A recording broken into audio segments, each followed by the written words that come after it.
Bienvenidos y bienvenidas a todas esta actividad científica que se ha dado en llamar alteridades digitales y ser vivientes, pensando el nuevo lugar donde vivimos.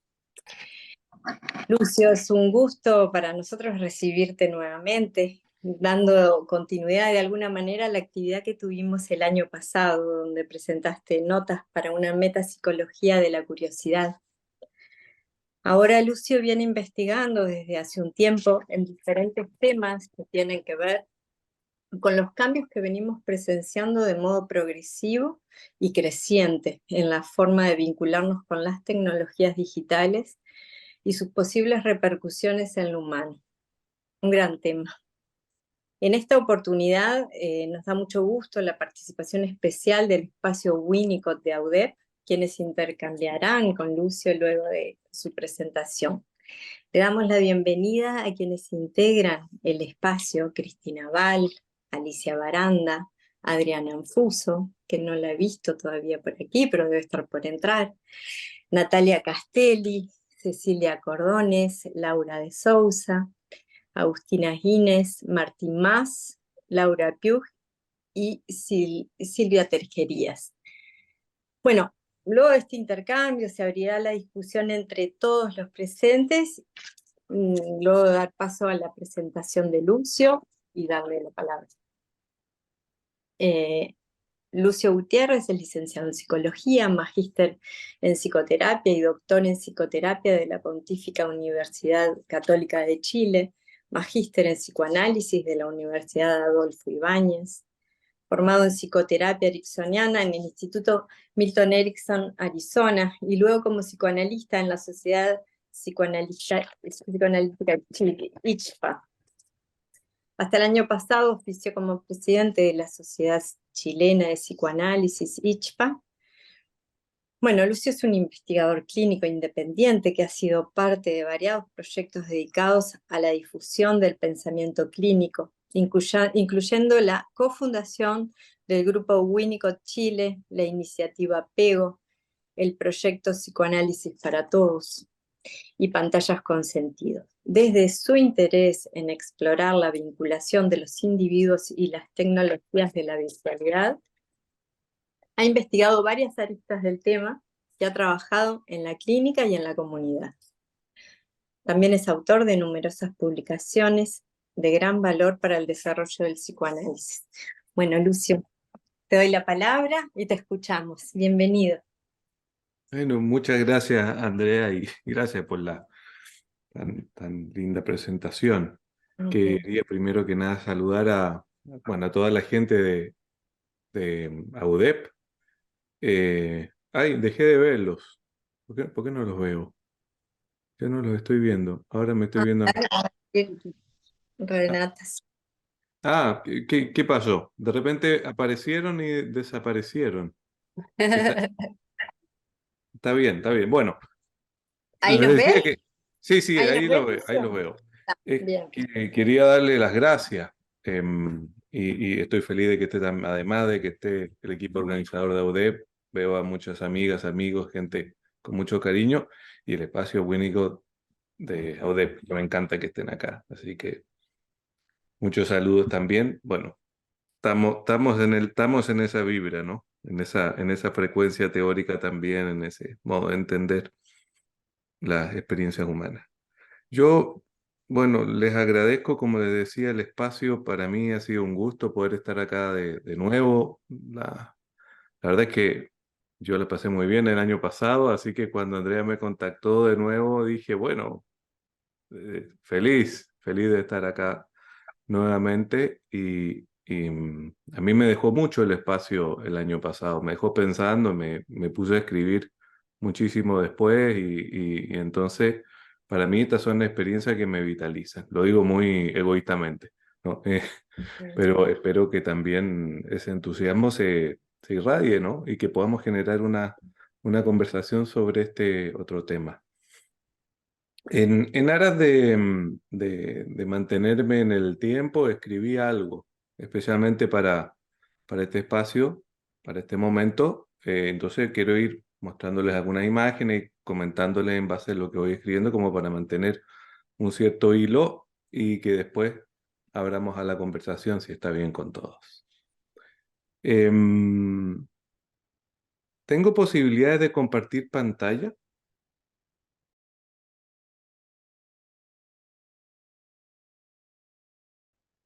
Bien, ahí se ve, ¿no? Sí, ¿Se ve se bien? ve Bien, muy bien. perfecto. Bueno, un poco lo que les comentaba Andrea, este es un tema que a mí me ha fascinado, yo diría que toda la vida, toda la vida.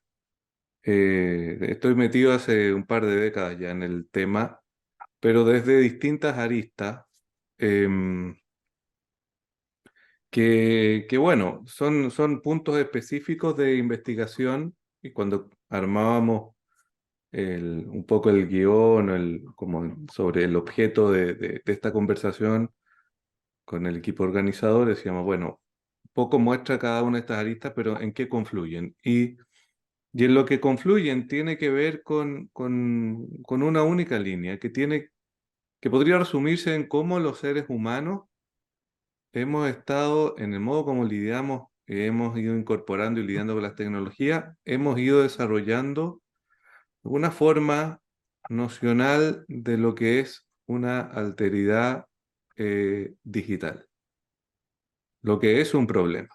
Es un problema porque es una noción que en sí misma es problemática. Entonces, yo les voy a ir hablando de algunas líneas trazadas que hablan de este recorrido, que es un recorrido bueno, para mí comenzó hace mucho tiempo, pero uno lo puede ubicar en una línea histórica. Em, y por supuesto que habría que abordarlo desde un prisma de complejidad, bueno, aquí no alcanzamos a hacer una mirada desde un prisma de la complejidad, pero sí podemos dibujar algunos puntos que en la especificidad de nuestro pensamiento nos resultan interesantes, ¿no? Y en eso vamos a estar.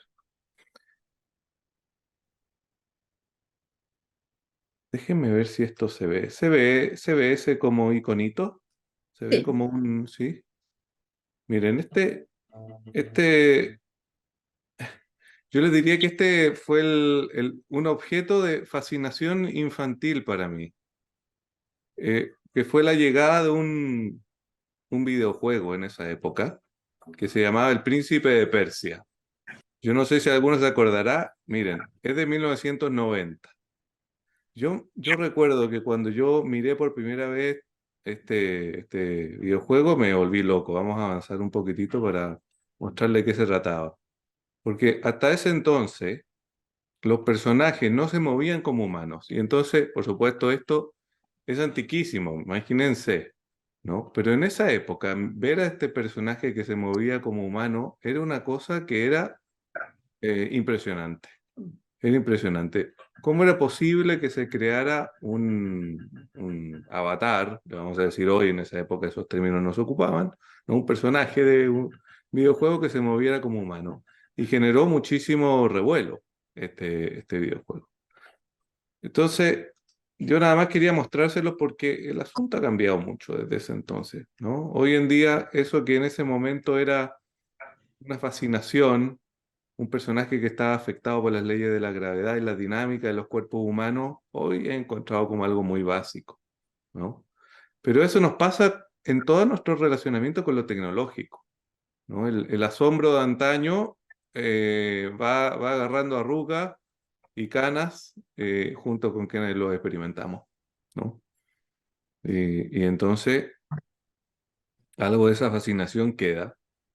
Y años después, yo entendí, después estudiando esto, que este era un momento dentro de una serie de transformaciones tecnológicas, pero al trazar una línea del tiempo, algunas de esas transformaciones tuvieron especial relevancia, específicamente en la posibilidad de concebir y de interactuar con una alteridad, con un otro, y esta es la cosa, un otro no viviente. Han habido muchísimos desarrollos desde ese príncipe de Persia a la fecha. Estamos hablando de una transformación que ha sido masiva, que ha sido silenciosa y que ha sucedido en las últimas 3 décadas y que por supuesto que tiene ciertos efectos en nuestro proceso de subjetivación. Y ha ido produciendo y cada vez se van conociendo más las formas de los malestares y las que podríamos llamar, ocupando término de la Julia Kristeva, las nuevas enfermedades del alma, pero en los tiempos digitales, ¿no? Se han ido produciendo nuevos padecimientos que algunos han entrado ya en las regulaciones conocidas al estilo manuales DSM o CIE-10, como la adicción a los videojuegos, ¿no? La adicción a Internet, de uso problemático de, de Internet, pero otras no, otras no. Y se han ido instalando. ¿Y cómo las conocemos? Bueno, como suelen ser estas cosas, uno se entera en la clínica. A mí me ha tocado trabajar mucho con padres y entonces también desde ahí uno de los temas más recurrentes es qué hago con mis hijos y las pantallas. ¿Qué hago con las pantallas? ¿Cómo digo con las pantallas? Dependiendo de la edad de los chicos, las problemáticas van variando, ¿no? En la adolescencia son redes sociales, antes son videojuegos y antes de eso es la fascinación por los videos y el uso, simplemente estar enchufado en formas básicas, lúdicas. Va variando, ¿no? Sin establecer una línea muy definida, va variando, pero la preocupación está mucho tiempo allí, ¿qué hago? ¿Cómo lo hago? ¿No? Entonces, es una emergente en la preocupación de los padres. A veces es motivo de consulta clínica y a veces ninguna de esas, pero nosotros, cuando tenemos pacientes adultos, por ejemplo, en análisis, y vamos escuchando que de pronto hay ciertos relacionamientos que son muy particulares con las tecnologías o con lo que sucede en los espacios virtuales digitales también, ¿no? Y esos elementos van, a veces espuriamente, pero van sumando a poder ir pensando series clínicas y fenómenos, dentro de los cuales algunos se los voy a ir mencionando. Entonces, volvamos sobre el punto, digamos, que traza el tronco de esta presentación. Hablamos de alteridad sintética, pero quiero decirles que, por supuesto, que no quiero eh, hacer pensar que yo crea que de hecho se trate de una alteridad. Decir alteridad sintética, como les decía, es casi un oxímoron, o lo había sido hasta no hace tanto. Cuando revisamos las taxonomías de todo aquello que hemos considerado una alteridad en la historia de la humanidad, eh, tendemos a asumir que se trata de un organismo viviente. Y somos más estrictos, viviente, responsivo y con alguna forma de agencia o intencionalidad. A una roca no la consideramos un otro, salvo quizá alguna variante religiosa específica, digamos, que pueda considerar que todos los objetos de la naturaleza son un otro o algo de eso, pero digamos, en las prácticas más convencionales, no. Tampoco a las bacterias, a las arqueas. Nos quedamos en general con el reino eucarioto y dentro de los eucariotos la posibilidad de concebir como alteridad un organismo, el reino animal, es mayor que uno del reino vegetal plantar, que a su vez supera a los fungi y ya a los protocistas, las monedas, nada. Entonces, yo no he sabido nunca de movimiento de escate de los derechos de las monedas, ¿no? Algo ha habido de la defensa de los hongos, sí, por ahí alguno, mucho más respecto de lo plantar, el reino plantar, y mucho más del reino animal, ¿no? Sobre todo en el reino animal, ¿no? Ahí suponemos responsabilidad viviente, agencia y alguna forma de intencionalidad asociada, y tendemos a albergar una hipótesis de alteridad. Entonces, con, con este oxímoron de alteridad sintética, enfrentamos por primera vez una elaborada relación con una forma de producción tecnológica que hace mímesis, no de cualquier aspecto de la experiencia humana, sino de lo que podríamos denominar un alma. Y ahí ya empezamos a adentrarnos en problemas que son nuevos, que antes estaban enunciados, pero como asuntos de la ciencia ficción, ¿no? Recordemos a Asimov, ¿no? En Odisea del Espacio, HAL, ¿se acuerdan? ¿No? O Blade Runner, está basado en una novela de Philip Dick. Precioso el título. Sueñan los androides con ovejas eléctricas. Bonito el nombre. pero bueno, la película Blade Runner, ¿no? Que adelantaban algunas problemáticas con los androides, ¿no? O con inteligencias artificiales omnipotentes o muy poderosas como HAL. HAL era el ojo de Odisea 2000. Pero estas han sido las formas más típicas en las que se han concebido las alteridades sintéticas, hominizadas y personificadas. Yo el punto que deseo trazar es que esas figuras son antecedidas. Si bien algo de eso podemos tener hoy, estamos más cerca que nunca de tener androides, ¿no? Eh, si ya tenemos unos robotitos por ahí, hay unos robots que andan bastante parecidos a los perros, unos robots perrunos, lo habrán visto, las Boston Dynamics. Y hay algunos androides bastante decentitos en comparación a lo que había antes y tenemos ciertas inteligencias artificiales bastante más decentes que las que habían antes. Entonces ya es cosa de que uno dice, bueno, pongámoslo todos juntos, pronto vamos a tener androides, sí, sí, bastante, bastante decentitos. Pronto, no hay ningún motivo tecnológico para suponer de que eso no va a poder hacerse más pronto que tarde, ¿no? Pero no es el punto, no es el punto. El punto que deseo trazar es que estas figuras son antecedidas por toda una serie de desarrollos parciales o en otras direcciones que van asentando, que han ido asentando una consideración humana a lo sintético como una alteridad. Ese es el punto. Pues eso es lo que tiene efecto subjetivo para nosotros de manera radical hoy y que no, porque es un proceso que se ha ido dando con el avance de las décadas, ¿no?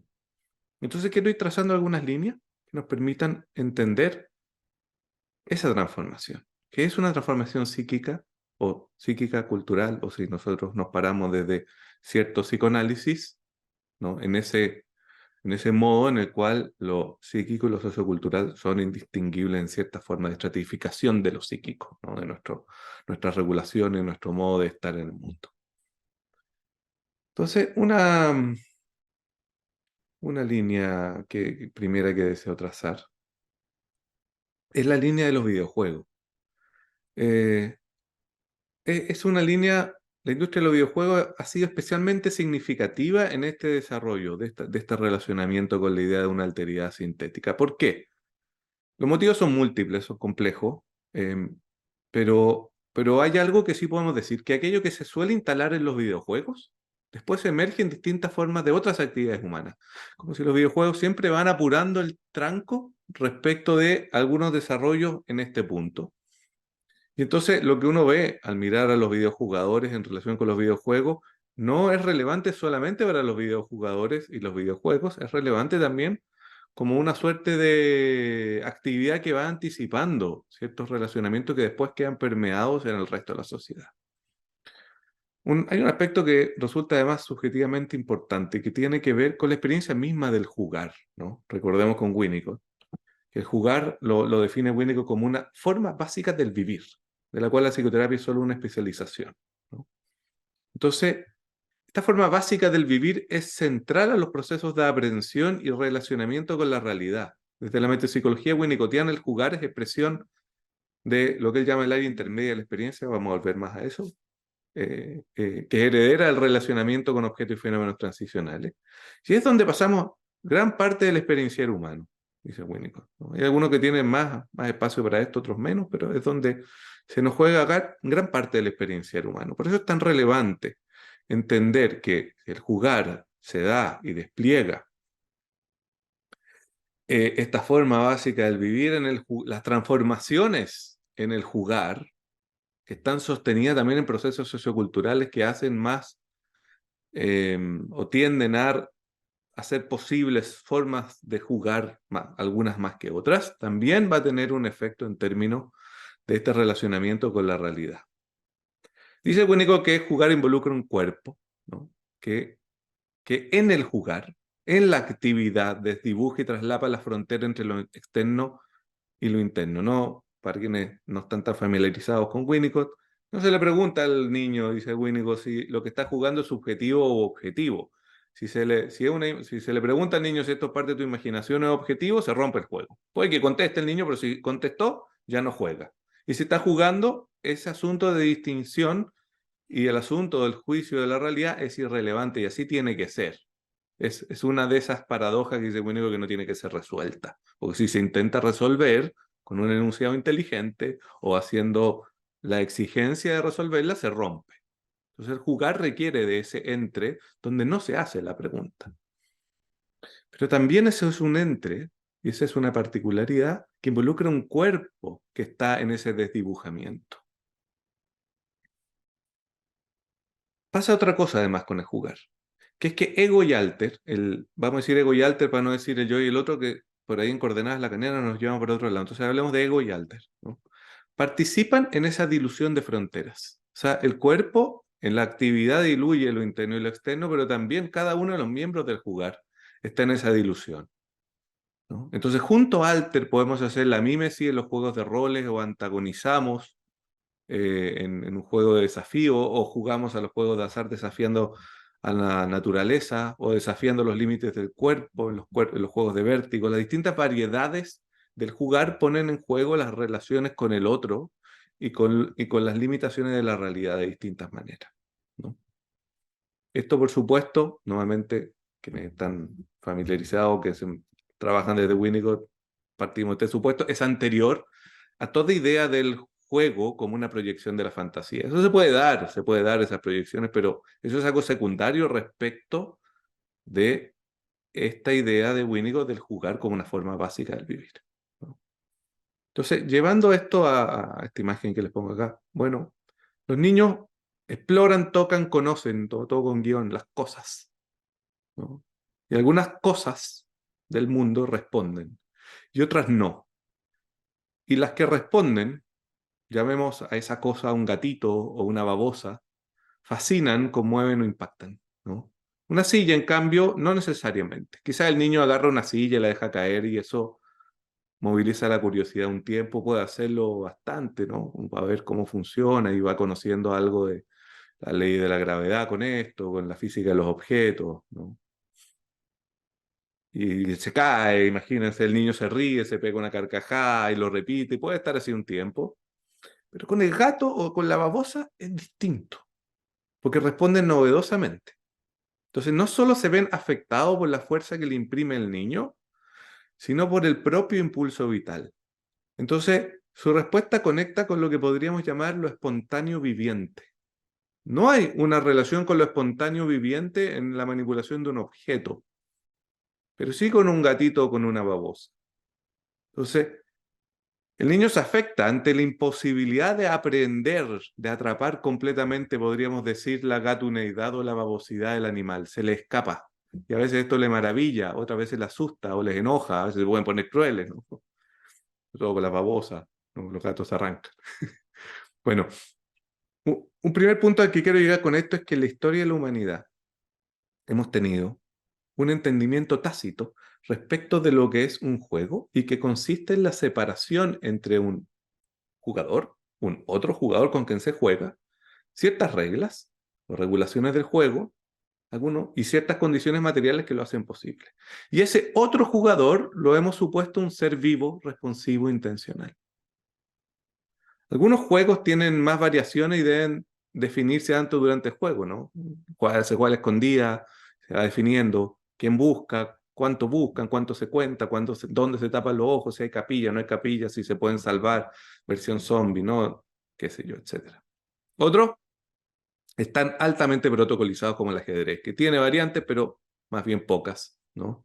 Ciertas reglas, un marco, el tablero, las movidas, las posibilidades de cada pieza, etcétera. Se suele comenzar del mismo modo siempre, las variantes son mínimas, está muchísimo más protocolizado, ¿no?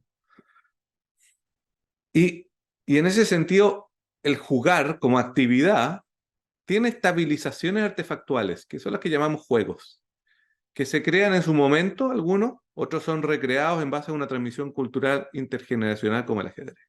Algunos sobreviven en el tiempo, algunos van y vienen, otros son de un momento y se extinguen, ¿no? Huizinga, que es un investigador, filósofo, historiador, ubica el origen del patrimonio cultural de la organización política en el jugar. Por eso le dice, en su obra más conocida, el Homo Ludens, ¿no?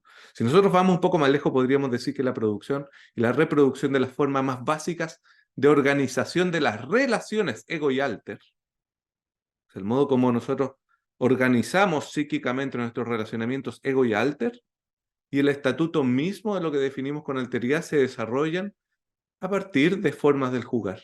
Va estableciendo esto. ¿no? Uno podría, apurando un poco a Freud con el Fordá, decir, y por ahí también algo de eso captaba. Jugando habitamos el mundo y desarrollamos una forma de conocimiento por familiaridad de lo que constituye un otro. Quienes trabajan con niños saben muy bien, siempre es un tema con los niños, que aprendan a jugar con otros, ¿no? Que en todo, lo pone el acento en la negociación de las reglas, en que el otro tiene otras preferencias, cuando se comienza, cuando se termina. A veces ni siquiera juegan, se dedican todo el tiempo a definir reglas y después de eso se trató el asunto, ¿no? Otras veces ya lo tienen más establecido, pero es un tema. Y sabemos también cuando hay una perturbación en el jugar, hay una perturbación en el chico en otras esferas, ¿no? Típicamente se expresa una dificultad en el relacionamiento con aspectos de la realidad, parciales, ¿no? A veces mucho más. Un rodeo necesario. Ahora volvemos sobre el videojugar. ¿Por qué hice todo este rodeo? Para decir una cosa muy simple. En el videojugar, lo he mencionado en otras partes también, por primera vez en la historia de la humanidad, el otro jugador, como referente de alteridad, las reglas, las regulaciones y el contexto coinciden. Todo, todo está en el videojuego. El videojuego no es solo un conjunto de reglas, es el conjunto de reglas, es la estética, es el arte, es mimética, es juegos, jugadores, tecné, todo junto. Esto es una novedad en la historia de la humanidad. No hay ningún otro referente donde todo esto se haya dado de esa manera. El otro jugador puede ser otro humano protocolizado en un avatar o otro humano protocolizado digitalmente. Imagínense, Virginia y yo jugamos, ella es de Uruguay, yo desde Chile, jugamos una partida de ajedrez. Estamos los dos protocolizando nuestras intenciones y nuestras acciones a través de un tablero digital. Tenemos eso. Pero también yo podría estar jugando con un simulador de Kasparov, que por supuesto voy a durar 2 segundos porque soy pésimo para el ajedrez, pero es una inteligencia artificial que simula jugar como Kasparov. Vigílame, quizás entre los dos duramos algo más, ¿no? El otro jugador puede ser otro humano o puede ser un protocolo que opera como contrincante o colaborador basado en una forma de inteligencia artificial muy básica, o no tan básica, ¿no? Y podemos no saber la distinción. Entonces el otro jugador con los videojuegos por primera vez, el contrincante o el colaborador, por hablar las formas más típicas, puede ser no humano. Y esto es un factor central. Esta doble condición de juego-jugador no es inocua. Hoy los chicos crecen videojugando. Crecen videojugando. Y mucho de esto se juega en lo que podemos entender como patrones o pautas que se van desarrollando conforme avanza la vida. Entonces, en la medida en que vamos asimilando cotidianamente al videojugar como una modalidad del jugar, como uno de los juegos disponibles, jugar videojuegos, se incorpora como parte de estas formas básicas de la alteridad a las respuestas interaccionales y anticipatorias que simulan responsividad. Surge así en actividad, porque por supuesto que si le preguntamos a un niño que videojuega, lo más probable es que diga, no, es el computador, no, es el juego, el personaje es el juego. Pero en esa familiaridad de la actividad, esa distinción no está operando. Está operando solo cuando hacemos la descripción. Entonces, adentro del juego, ese otro, que en toda la historia previa de la humanidad se asumía vivo, responsivo, viviente, como un ser viviente, responsivo, con alguna forma de intencionalidad, ahora es una inteligencia artificial o alguna forma que simula inteligencia artificial. ¿Se entiende? ¿Cómo vamos hasta ahora? ¿Bien? ¿No? ¿Sí? Ok. Que sea una cuestión cotidiana de computadores personales, consolas y dispositivos portátiles, hace mucho del asunto. En las salas de arcade antiguas, esta transformación no tenía la fuerza insidiosa que tiene hoy, porque era un evento ir a la sala de arcade, no era un cotidiano. Hoy a través del videojugar es donde se incorpora como parte del hábitat en el que transcurre la vida la noción de alteridad sintética. Entonces este es un primer punto que quiero mencionarles porque me parece que tiene efectos que son muy potentes, muy profundos, mucho más ya con la inclusión de los dispositivos portátiles, porque eso además generó una transversalización en términos generacionales del videojugar. Ya no es solamente una cosa de niños o niños y jóvenes, los adultos también. típicamente juegan el videojuego casual en sus portátiles, por ejemplo. O sea, hay algo de este orden de contacto con una alteridad sintética en acción que ya está en todas las generaciones desde esa perspectiva. Hay procesos psíquicos interrelacionados que se ponen en juego con esta vinculación a lo digital y que son especialmente relevantes, que quedan especialmente manifiestos en los videojuegos. Están también en otras actividades virtuales digitales, pero los videojuegos aparecen con más fuerza. Para que el videojuego cumpla el hecho de ser entretenido, tiene que ponerse en marcha cierta desestimación de la realidad circundante. Esto le llamamos inmersión. ¿Alguna vez han escuchado hablar? He hablado largamente de esto, insistentemente de esto, ¿no? Me parece un fenómeno que es especialmente relevante, ¿no? Y que va desde los más suaves, me interesa poco el entorno. Por ejemplo, un videojugador que oye pero no escucha, ¿no? En esa acepción. Alguien le habla y puede reconocer que algo le dijeron, pero incluso contestar, pero en realidad no registró. Es una inversión suave. Hasta la alucinación negativa del entorno. No registró que alguien le habló. O de la propia excepción. No registra que necesita ir al baño, que tiene hambre, que está cansado. Y cuando se acaba el juego sale volando a comer o al baño o se queda dormido ya casi knockout, pero no había registrado cualitativamente ese estímulo. Entonces, eso ya está en el plano de la alucinación negativa. Entonces, va desde la desestimación por disociación a su extremo, la presencia digital, caracterizada por la alucinación negativa o del entorno o de la propia excepción, suelen darse juntas. Entonces, verán que esto tiene que ver con un yo capturado en circuitos de alta saturación sensorio-perceptual en interacciones que continuamente le están pidiendo respuesta, respuesta, respuesta, respuesta. Mientras mejor logrado el conjunto, que tiene que ver con factores tanto del videojugador como del videojuego, ¿ya?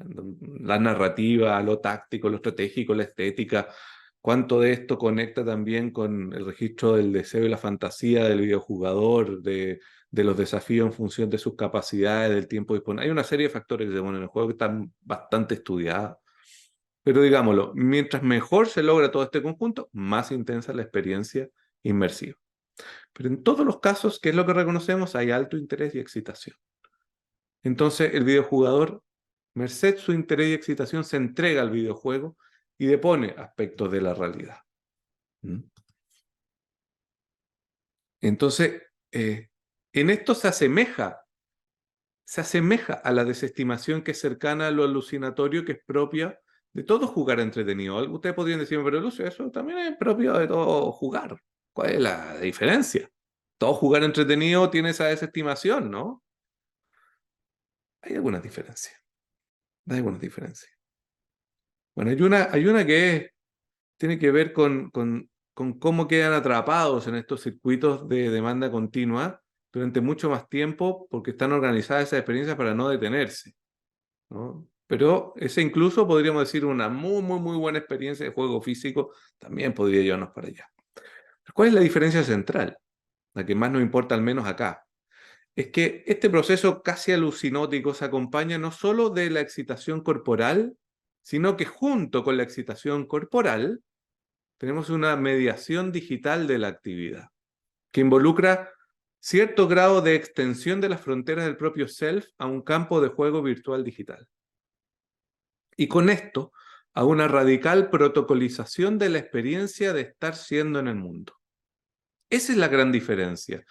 No la parte excitada que podría darse en un juego muy, muy entusiasmado físicamente, aunque también tienden a estar más limitados. En general, en una experiencia de juego no se llega a la pura presencia. Podría ser alguien muy, muy excitado, pero el punto es que junto con ese proceso de alta saturación sensorio-perceptual y de actividad y de cuerpo excitado que está borrando las fronteras, junto a eso tenemos la protocolización de que esto está sucediendo en un self que está entregado a un mundo virtual digital a propósito de protocolizarse. Cuando yo digo protocolizar me estoy refiriendo a que yo me veo desplegado en ese mundo virtual digital ocupando un control o el dedo o algún mouse o algún tipo de plataforma que lleva toda mi intencionalidad a esa experiencia que está protocolizada por las posibilidades que ofrece la pantalla, esa experiencia de videojuego en particular. En algunos momentos apretar un botón hará disparar algo, en otro momento apretar el mismo botón hará que salte el personaje, y en distintas tramas, con distintos efectos, etc. Entonces, juntas, inmersión y protocolización producen un doble efecto combinado. ¿Cuál es? Vamos a ponerlo acá. Diluir las fronteras entre lo humano y lo sintético a través de la subjetivación de lo inanimado. Las formas de inteligencia artificial son tratadas a modo como que fuesen formas vivientes, intencionales, como agencias intencionales. Y a su vez, la desubjetivación de lo humano. Yo me protocolizo, me vuelvo máquina, por así decirlo, hasta cierto punto en la extensión de las fronteras del self en el mundo virtual digital. A este efecto yo le he llamado últimamente semelismo en alusión al mito de Semele. Si no lo conocen, Stímula para los romanos. Semele era, se dice que era la única amante que tuvo Zeus humana, ¿no? Con la que tuvo, bueno, tenía muchas amantes, pero con la que tuvo un hijo. Estaba embarazada. Y era que ella estaba aburridísima de que le pusieran los cuernos una y otra vez. Se transforma en la antigua cuidadora de Semele le instala la cizaña de que si acaso este personaje que la había dejado esperando un bebé era realmente el dios Zeus, porque se le presentaba a Semele en forma humana. Entonces Semele le dice a Zeus, bueno, en el siguiente encuentro me tienes que prometer algo, no te voy a decir qué, pero me tienes que jurar de que vas a cumplir tu promesa. Sea lo que sea. Sí, sí, por amor lo promete Zeus. Entonces le dice, yo quiero que tú me muestres tu grandeza, tu magnificencia como dios del rayo. Y Zeus trata de convencerla de que no es una buena idea, de que no, pero siendo dios como es, tiene que cumplir su promesa. Y entonces trata de hacer la piolita, digamos, pero le muestra su magnificencia como dios del rayo y la calcina. Queda calcinada, ¿no? Porque humana que no queda ahí expuesta a los rayos de Zeus, no hay cuerpo que aguante. Y entonces muere Semele, pero antes de morir, como estaba esperando a un hijo semidios, se lo saca. Otros mitos dicen que quedó ahí, pero estaba vivo todavía. La cría semidios que no había terminado de gestarse, y entonces Zeus se lo pone en el muslo y lo termina de gestar en el muslo. Y de ahí nace el dios Baco, ¿no? Que después en el mito rescata a su madre y la pone también de nuevo junto a los dioses bajo otro nombre, ¿no? Pero hay algo en esta idea de Semele como de a ver hasta dónde llegamos con la tecnología, ¿no?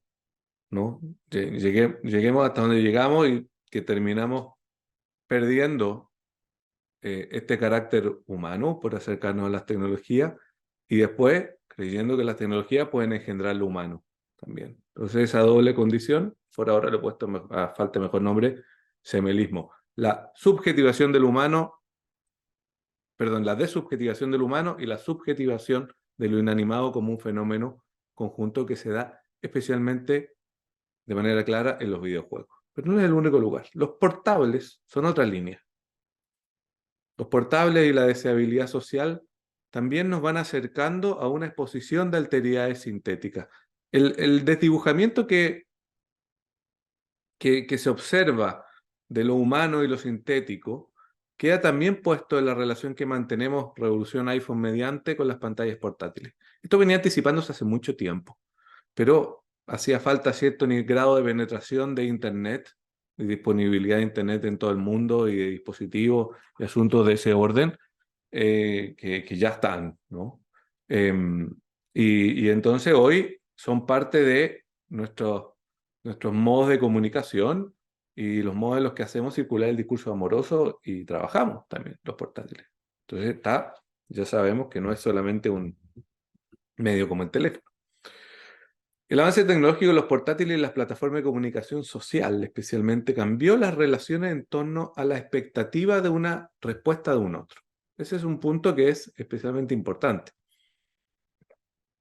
cambiamos las expectativas. Cuando digo las expectativas, ¿a qué me refiero? Tanto la multiplicidad de referentes, con cuántas personas podemos comunicarnos, como la velocidad, que nos van acercando a lo instantáneo. Un otro veloz, o que se espera veloz, está muy cercano a la resolución alucinatoria.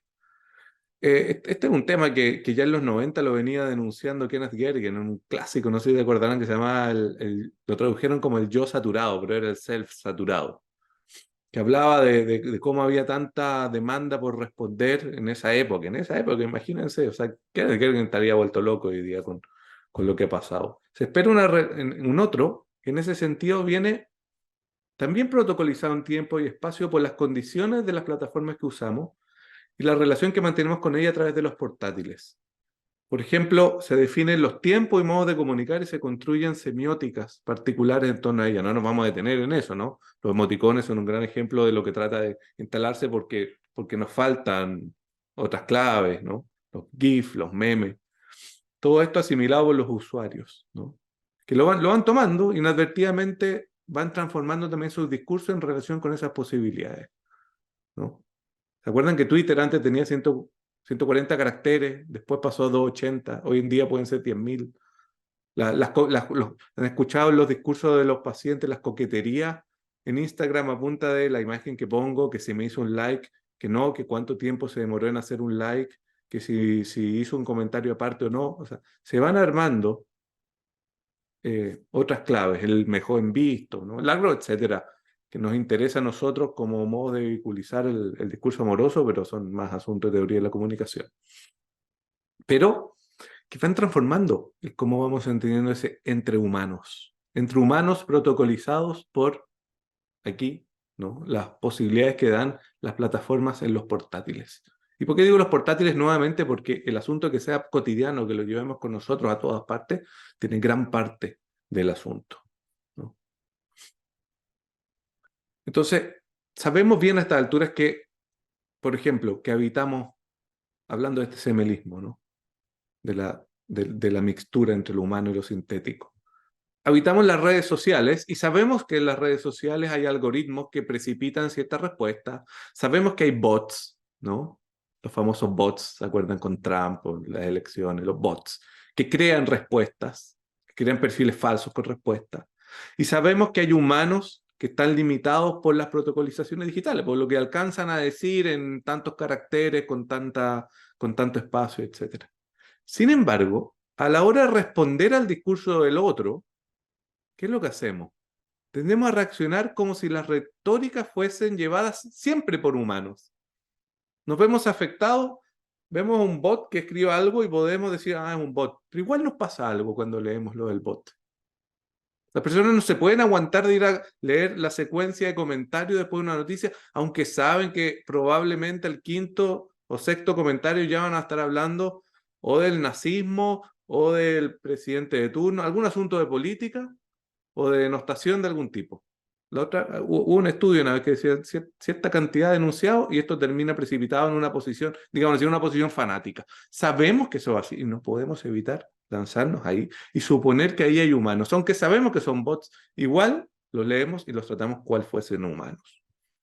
Como si todo lo dicho se armase palabra a palabra ante el rostro del otro y a paso de humano, incluso las cosas dichas por los humanos. Entonces, la noción de alteridad sintética fundida con humanos mediados expande cada día en las redes sociales que frecuentamos. Desde los comentarios de las noticias, cuando vemos una frasecita que dice, pensamos que podría gustarte. ¿Se han fijado esa frasecita? De repente aparece una forma que nos responde, nos dice, pensamos que podría gustarte. Es como si fuera una voz que nos hable, nos dice, ¿no? Basado en tu preferencia en Spotify o lo que sea, ¿no?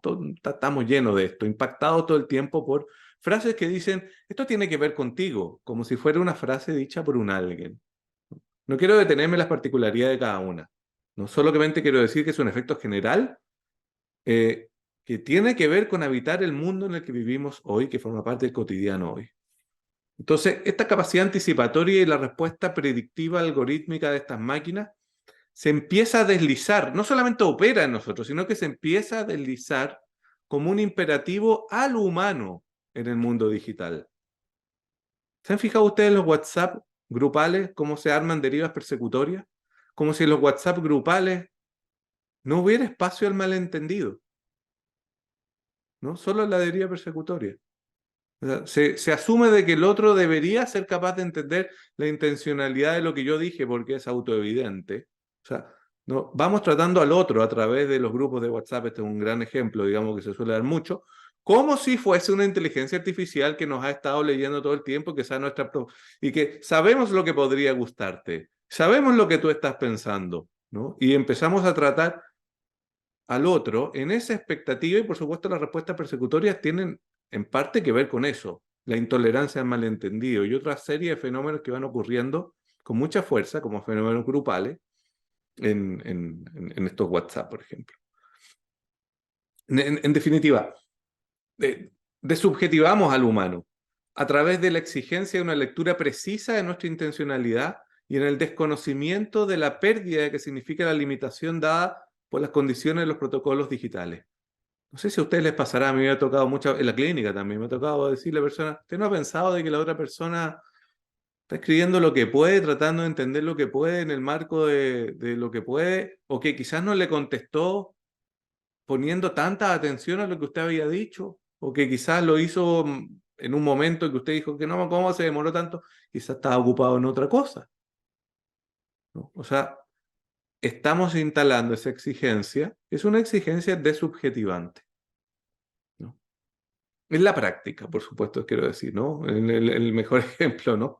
La gente que hoy en día dice, hablé con, cada vez más la gente que dice, hablé con Virginia, y estuvimos whatsappeándonos, perdón que te use Virginia de ejemplo, porque te veo aquí en la camarita ahí al lado. Entonces yo hablé con Virginia, a veces dicen, hablé con Virginia y uno, bueno, por lo menos dice, ya entendí que está refiriéndose, pero a veces ya ni siquiera usan los dedos. Dicen, hablé con Virginia, en realidad no habló. Estuvieron whatsappeando. Se despojó al arte de la conversación de su fuerza vital polifónica y se le acercó a un equivalente de un intercambio relativamente monológico de enunciados, ¿no? La poesía que tiene que ver con la fuerza polifónica de que con nuestras acentuaciones, con nuestras retóricas, con el modo como llevamos lo que vamos diciendo, se van abriendo una serie de significaciones. Son el punto de partida que nosotros necesitamos cuando trabajamos con asociación libre, por supuesto. Nosotros estamos familiarizados con esa condición polifónica del discurso. Se aplana, se monologiza, se vuelve un monolito, donde se apunta al punto, se va al punto. Entonces, por supuesto, si a eso le llamamos hablar, estamos en un problema, ¿no? Porque esa es una forma de desubjetivización del humano también, que tiene que ver con este efecto combinado, ¿no? Por último, no son todas las líneas, ¿eh? Estoy nada más trazando algunas que son especialmente importantes. Los asistentes y las inteligencias artificiales generativas. Una tercera línea refiere a la materialización de la idea de una alteridad sintética de los llamados asistentes virtuales e inteligencias artificiales generativas. Están en boga hoy día, ¿no? Los primeros fueron en 1966, hay un chatbot llamado Elisa, que lo hicieron en el MIT, de ahí partió todo. Pero el más conocido en la década de los 90, ese sí lo deben haber conocido la mayoría, quizás que está en este grupo, yo lo conocí por supuesto, fue el infame Clippy. ¿Se acuerdan de Clippy de Office? Que era un clip que aparecía cuando uno no quería que apareciera, le decía, yo le sugiero esto, parece que está escribiendo una carta, quiere que le ofrezca un formato de carta. Era insoportable Clippy. Le fue pésimo a Clippy porque se metía en lo que no debía, cuando no debía, no era un buen asistente. Pero bueno, digamos, hay que reconocerle el mérito que aparecía un clip con un par de ojitos y cejas que te miraba, podía después cambiarle, ponerle a otra figura, pero el por default era un clip. Clippy le llamaban. Y hoy Siri, Alexa, el asistente de Google, hasta, por supuesto, lo que estamos hoy, ¿no? El chat GPT y las otras versiones generativas. La idea de una agencia sintética ayudante del humano que simula intencionalidad. Es la más cercana materialización de robotina de los Jetsons. ¿Se acuerdan? De los supersónicos. Rose en inglés, robotina para nosotros, los latinos. Un espíritu largamente presente en el afán de la ciencia ficción. Bueno, de más está decir lo que significa eso en la familiarización de una idea de inteligencia, perdón, de alteridad sintética, ¿no? Que es la materialización más cercana. además de todos los indicios de caracterización humana y las respuestas que discursivamente simulan una producción de sentido, hay otra cosa más. Esa es la más obvia, ¿no? La más general, quizá la más potente, como una línea, un brochazo general, pero hay otra, que es el cálculo generativo de las nuevas inteligencias artificiales que incorporan no solo respuestas precisas a lo que le estamos preguntando, sino una cierta customización a los intereses, estilos y características de quien lo utiliza. Estas customizaciones, digo customizaciones como ocupar un anglicismo, porque la traducción de esa palabra es personalización, y para nosotros significa otra cosa, personalización. Y entonces no sé cómo decirle, pero esta idea como de que se corta a la medida de quien te está hablando la respuesta que te doy, ¿no? Eso, y las preferencias, y en relación con tus preferencias. O sea, incorporan toda esta lógica de los algoritmos también. Favorecen la idea de un otro a través de una ilusión de domesticación mutua. Se produce una idea como de que la inteligencia artificial o el asistente te conoce en tu especificidad. En ese sentido, por supuesto, es una pseudo domesticación. Digo domesticación aludiendo a la idea de domesticación del principito. Tú me conoces y pasas a ser único para mí. Yo te conozco y pasas a ser única para mí, ¿no? En el diálogo entre el principito. Esa flor vas a ser para siempre mi flor y yo voy a ser tu principito. Y en ese conocimiento mutuo vamos a ser especial el uno para el otro. Esa idea de domesticación, no la de sometimiento, ¿no? Del animal doméstico. La domesticación del conocimiento mutuo es simulada por estas inteligencias.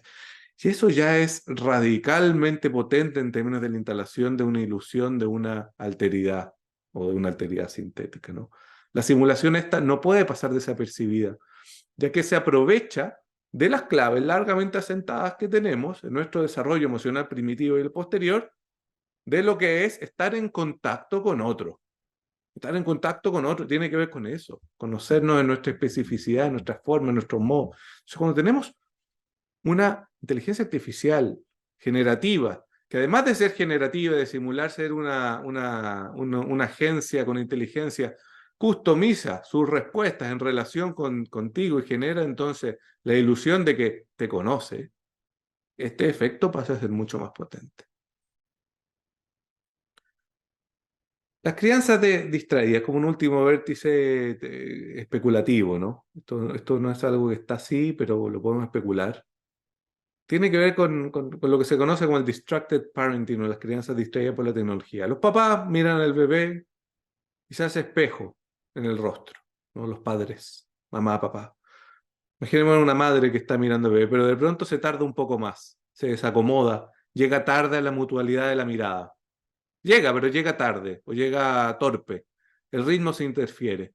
Hay un objeto allí que está siendo mirado. Los ojos, los otros ojos, no los ojos del bebé, los otros ojos enigmáticos de la pantalla. La madre amamanta o el padre pasea, pero no miran al bebé o lo hacen entorpecidamente o lo hacen y van intercambiando, miran y miran al bebé, miran. Hay algo de la captura de la pantalla que, a propósito de este proceso de inmersión que les decía, disociación o eventualmente alucinación negativa, entorpece enormemente la mutualidad con un otro, la experiencia de mutualidad. Si esto es llevado como una pauta, el efecto puede acercarse a la idea de trauma acumulativo de Mazurkan. Trauma por acumulación, por entorpecimientos reiterados como un patrón, ¿no? Si no es trauma acumulativo propiamente tal, por lo menos podemos especular que esta interferencia deja como resultado el desarrollo de un muy pobre espacio potencial. Porque el espacio potencial a lo Winnicott, que es el que va a abrirnos a un relacionamiento con la realidad en este entre de difusión de fronteras, en este entre subjetivo-objetivo, ¿no? Se desarrolla a propósito de estas experiencias de mutualidad bien asentadas. Entonces, si están entorpecidas, podemos suponer una pobreza en ese sentido. Los chicos cuando crezcan entonces van a tener también un referente de alteridad como parte de estos procesos de identificación inconsciente de las figuras parentales que miran para otro lado. También está eso. O sea, un efecto directo en términos del desarrollo emocional primitivo, pero también un efecto por vía de identificación. Laplanche, acuérdense que ubicaba ahí el problema de la sexualidad. ¿Hacia dónde mira la madre? Mira para otro lado, no mira siempre al bebé. Mira para otro, se interesa por alguien más. Hay algo más que capta. Ubica ahí la idea del significante enigmático, dice Laplanche. Algo que se va a completar en el futuro, en la adultez, en el rodeo por el circuito del otro. Ahí ubica Laplanche el movimiento que hacemos, ¿no? Hacia la otra edad, a propósito de que hay algo que está allí, enigmático, que es fuente del deseo de la madre. Bueno, yo pienso que están estos dos aspectos. Tanto el primero que les menciono, las interrupciones en la continuidad del relacionamiento mutuo madre-bebé, ¿no? Y el posterior después, del tercero padre o cuidador infans. Y también el efecto de identificación con esta mirada para ese otro lado, que ya no es el otro de la pareja, sino que es un otro de algo que está sucediendo ahí que debe ser muy importante. Los niños se dan cuenta de esto, les sacan a manotazos a veces a los padres el celular, lo tiran al excusado, lo tiran por la ventana, por el auto, lo rompen, o lo meten al agua, o cuando son más grandes le dicen que deje el celular. O sea, van captando de que hay algo de eso que se ve interferido, ¿no? El desaire al cerramiento narcisístico de su majestad el bebé.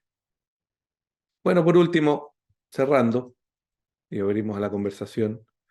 Yo titulé esta ponencia El nuevo lugar en que vivimos, en referencia al capítulo 8 de Realidad y Juego de Winnicott. Sí, donde ubica el área intermedia de la experiencia humana como este lugar donde experienciamos la mayor parte del tiempo nuestra vida, ¿no?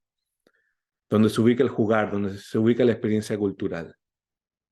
Entonces, bueno, habitar en un mundo objetivamente colonizado por tecnologías virtuales y digitales que ofrecen simulaciones de alteridad, puede ofrecer muchos beneficios en el plano productivo o en el plano hedónico incluso. Pero hay algo de esa pobreza uniformizante, monológica, protocolizada, de los territorios de lo virtual digital que constituye también un gran riesgo subjetivo y que podríamos circunscribir en términos de del desarrollo de opacidades al sentido de lo viviente.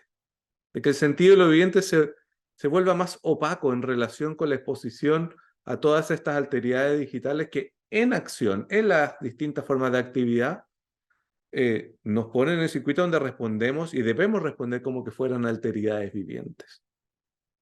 Entonces, jugar y tener experiencia cultural había sido en la historia de la civilización un campo que se daba asumido como responsivo, viviente e intencional.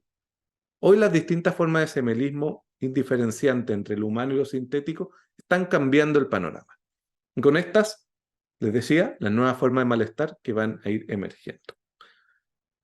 Pienso que en ese sentido de estas comprensiones tenemos mucho que pensar al respecto. Bueno, esto es lo que quería traerles como una invitación a pensar, a discutir, a conversar. Son varias ideas, pero que si se fijan confluyen en dos o tres que son relativamente simples. Y me encantaría saber qué van opinando, cuáles son sus experiencias clínicas con esto, o vitales, o ideas que tengan al respecto, ¿no? Que hay puntos de fuga, discrepancias, complementos, etcétera. Muchas gracias en todo caso, además, por haberme escuchado, que fue un poco larga la exposición. Muchas gracias, Lucio. Una excelente exposición que nos deja pensando mucho y ahora abrimos el espacio de conversación con los integrantes del espacio Winnicott. Adelante a todos. Gracias. Bueno, vamos a empezar un poco. Un placer escucharte, Lucio, como ya hemos tenido otras experiencias. Y bueno, el espacio Winnicott estuvo trabajando en las últimas reuniones un poco a partir de esta propuesta, pero quizás queríamos al principio hacer como un breve relato de lo que veníamos trabajando este año en este espacio, en donde partimos como de la propuesta de temática del encuentro Winnicott sobre lo suficientemente bueno hoy. Eso fue lo que nos entró a trabajar este año. Una temática que nos resultaba compleja porque lo suficientemente bueno era difícil sostener lo suficientemente bueno hoy, y estábamos como quizás centrándonos mucho en las dificultades del hoy.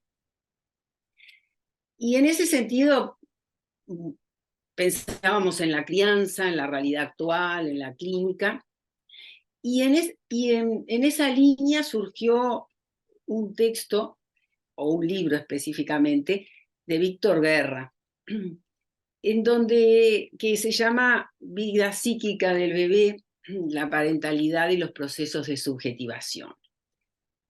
Víctor, en ese trabajo aparece todo lo que él desarrolló sobre los indicadores de intersubjetividad, pero dedica también un espacio muy importante a los tiempos actuales y a las formas él llama, de desubjetivación o subjetivación en los tiempos actuales.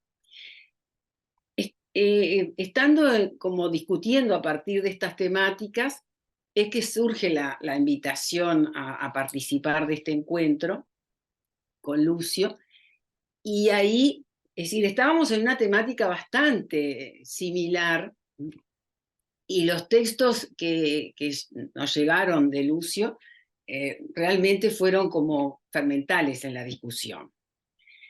Y lo que pensamos como para puntapié inicial, ¿no?, de este intercambio, son algunos comentarios o algunas preguntas que nos hicimos a partir de este recorrido, ¿no? Por un lado, pensábamos, bueno, en este mundo hiperconectado, que como dice Lucio, produce como una transformación de la relación con el otro, ¿no?, con la alteridad.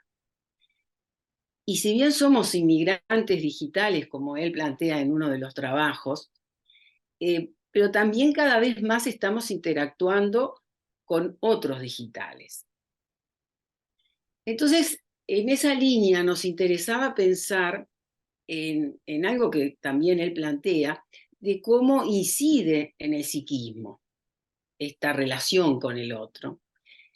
En la medida, nosotros nos centrábamos en que estos cambios con la alteridad, estos intercambios con la alteridad, tienen consecuencias en las nociones de tiempo y espacio.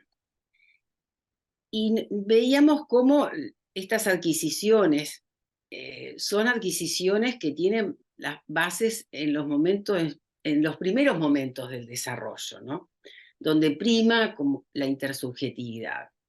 Y también en esa línea pensábamos, bueno, en la continuidad, en el ambiente seguro y confiable, en los ritmos, ¿no?, con su repetición, pero también con sus interrupciones, que son los que van dando organización al yo, al self. Y por eso, bueno, nos cuestionamos, ¿no?, la incidencia de la virtualidad en este tipo de intercambios, donde el cuerpo es un ausente presente y donde estamos juntos y distantes del otro. Por otro lado, en otro comentario, otra línea de interés que surgió, tiene que ver bueno, un poco con lo que decía al principio, que nos costaba como pensar y nos las consecuencias negativas de este aumento exponencial de los intercambios virtuales, ¿no? Pero justo en estos últimos días se difundió en nuestro medio los resultados de una investigación sobre el uso de los juegos virtuales en la enseñanza, y específicamente en la enseñanza de niños preescolares. Es una investigación de una tesis doctoral de una colega docente de Facultad de Psicología. Y ahí mostraba resultados positivos, dice, en los desempeños cognitivos, mejorando la autorregulación. y planteaba que la mejora en la autorregulación estaba asociada como a la mejora en la atención y concentración de los niños y en la posibilidad de elección de estrategias de solución de los problemas que surgían en esos juegos. Y en esa línea también pensamos, bueno, cómo que esta mejora, si no estaría relacionada a que esta inclusión de juegos virtuales en el aula está regulado por un otro real, ¿no? Y pensábamos, bueno, que quizás ese no es un factor menor a la hora de los resultados positivos. Pero bueno, también fue algo de interés el pensar en los aspectos positivos de todo esto. Pero bueno, por ahí serían como mis comentarios y hay otras compañeras que tienen algunas otras preguntas o comentarios. No sé si Laura o Cecilia quieren seguir.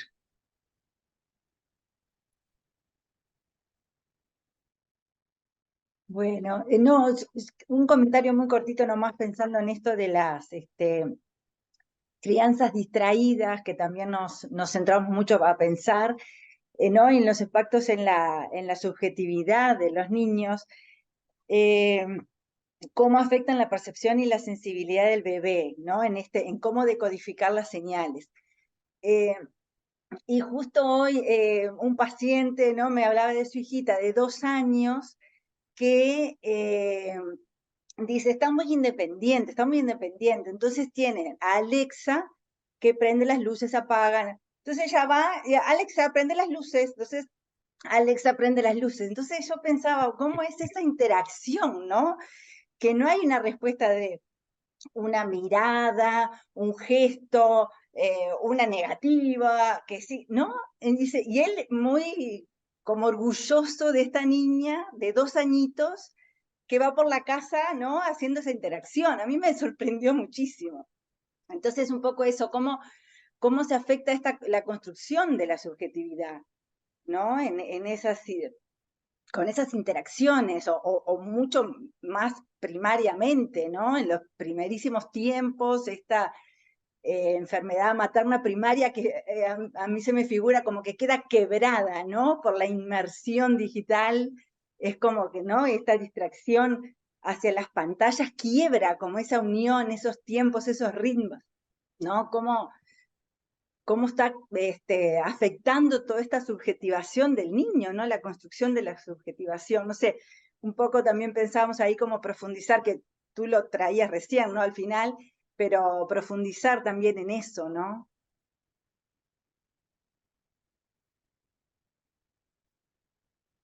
No sé, por ahí. Bueno, Lucio, muchas gracias por tu presentación. La verdad que va a llevar muchos días poder no sé, masticar todo esto, porque son muchas cosas. No sé, me parece que algo que hemos comentado en el espacio, que siempre tus planteos son como futuristas en cierta medida, ¿no? Son como de un mundo como que, bueno, que nosotros somos más cercanos de repente a los libros o al contacto presencial, y bueno, y siempre resultan un poco avanzados, y también la sensación de que, bueno, como que el futuro está aquí, estamos en un futuro, digamos, ¿no? Ha llegado a nosotros y estamos todos como impactados, pero a la vez siendo parte de cómo funcionan las cosas hoy. En uno de tus trabajos tú planteas algo así como que todavía no hay bebés que hayan sido criados por máquinas, así empezás uno de tus trabajos, y es cierto, y ahí agarro unas palabras de Winnicott, que no sé bien de las discusiones que hemos tenido en el grupo, que dice algo así como que cómo el bebé se maneja en un mundo no humano, o con cuestiones no humanas, va a depender de cómo fue el manejo humano, ¿no? Y me parece bueno, que está bueno pensar en eso, de que todavía los seres humanos somos criados por humanos con la virtualidad muy presente, pero que lo humano sigue siendo lo indispensable, en el tema del Congreso lo suficientemente bueno hoy. En realidad todas las conversaciones llevamos un poco a lo mismo, a que humanizarnos depende de que un humano nos mire, nos toque, nos agarre, se dé cuenta de lo que nos pasa. Y bueno, son cuestiones que la máquina no puede hacer. Me quedé pensando un poco en esto de las alteridades sintéticas, que bueno, ¿qué tienen de alteridades? Me pregunto, ¿no? En esto de que, bueno, sí, prende la luz cuando yo quiero, funciona cuando yo quiero, gano cuando yo quiero, si pierdo juego de nuevo y gano de nuevo. Entonces, claro, de alteridad y de otro tiene muy poco, porque justamente el contacto con otro requiere eso, poder frustrarse, poder ilusionarse y desilusionarse, y bueno, y nos hacemos humanos por esos juegos, ¿no? De que sí y que no, y que a veces sí, a veces no. Y bueno, la alteridad sintética me parece que carece de eso, y creo que eso es lo que también, no sé, va a ser lo que la psicopatología nos va a mostrar un poco, que bueno, hoy por hoy la frustración en los niños es un tema, por lo menos en mi consultorio, es un tema que es un porcentaje importante de niños que vienen porque no toleran la mínima frustración, ¿no? Pero la mínima frustración de que no haya lo que hay de que no haya lo que ellos quieren para comer, hasta perder en la pelota o que el deber no les salga, ¿no? Y no hay una autorregulación, no hay un autosostén propio. En el grupo de Winnicott también hablamos mucho de esto bueno, de la hiperconexión que lleva a una conexión hacia afuera, masiva, y la poca conexión con uno mismo, ¿no? Con el mundo interno y con uno.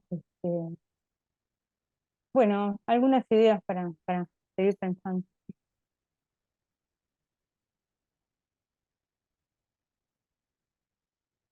Bueno, yo quisiera comentar a propósito de estas ideas. Yo estoy de acuerdo contigo, Laura, en que hay aspectos positivos también en los videojuegos, ¿no? No todo evidentemente es negativo. El, el- el punto que quería hacer más bien no está en los efectos positivos o negativos de los videojuegos en sí mismos, sino en este caso, digamos, en los efectos que tiene la naturalización de la experiencia del videojugar en términos de el familiarizarnos con la idea de que hay una suerte de alteridad en acto, aunque la reconozcamos como que no es una alteridad, pero la tratamos como que fuera una alteridad en el videojugar. Y eso, en la medida en que se va desplegando como una pauta cotidiana, empieza a tener efectos subjetivos en términos de las transformaciones de nuestros relacionamientos con la realidad. El ejemplo de Alexa es precioso en eso, ¿no? Porque aparece como una otra esclava que hace tal cual lo que dice, pero también a veces Alexa se equivoca. Cuando Alexa se equivoca, los chicos le dan duro. Toda Alexa tonta, no, ¿cómo? No le perdonan nada, por supuesto. Se vuelven unos tiranos también que van mostrando ese relacionamiento. Y afortunadamente cuando esos chicos, cuando las cosas marchan bien, hacen eso con sus padres, los padres no les permiten eso. Cuando las cosas marchan bien, ¿no? Cuando las cosas no marchan bien, lo dejan seguir en esa misma línea y bueno, ya hay problemas. El tema no es si usan Alexa o no. Nuevamente el tema tiene que ver con el deslizamiento de esa forma, ¿no? De alteridad simulada.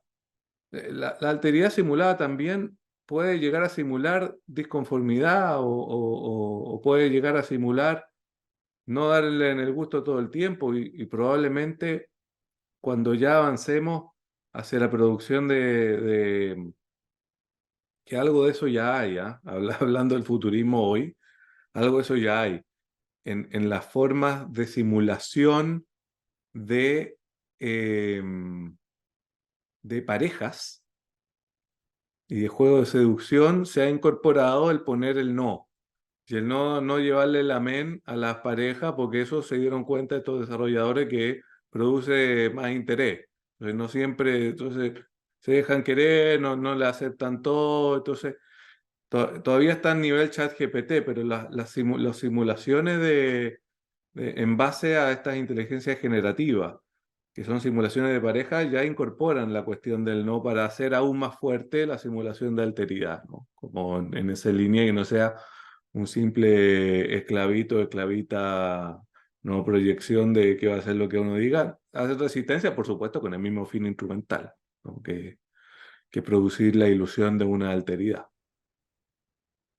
Em, y estoy de acuerdo también, al menos en lo que yo he estudiado en la literatura internacional, que la experiencia de uso de actividades lúdicas en campos educativos mediadas por pedagogos resulta una gran potenciadora del aprendizaje, pero en la medida en que está mediada. El tema es cuando se arroja así como un en vez de donde se genere problema, como si fuera la pauta de relacionamiento. Cuando es mediada no es un gran lío. Y con los padres la misma cuestión, o sea, dos chicos en presencia, videojugando, llevan a una experiencia de videojuego que es completamente distinta al chico que videojuega con otros anónimos que están mezclando inteligencias artificiales en avatares y personas que están ocupando otros avatares y en un mundo que está todo eso mezclado. Son experiencias distintas y también depende mucho de la experiencia de videojuego, porque hay videojuegos que son altamente excitatorios. Fortnite, por ejemplo, por las características que tiene, se volvió un hit justamente por eso, porque hace la mezcla entre ciertas condiciones de alta excitación y estimulación continua y otros que se suponen ahí también se produce un efecto social. Mientras que hay otros que son bastante más calmos. Entonces también depende de lo que está explotando cada videojuego en relación con esa experiencia. Pero todos, nuevamente, desde sus distintas aristas, nos llevan a la exposición de una cierta naturalización de una simulación de alteridad, ¿no? Que es probablemente el efecto más insidioso en el que estamos, en términos subjetivos, al que estamos expuestos hoy por hoy, ¿no? En eso y en las redes sociales.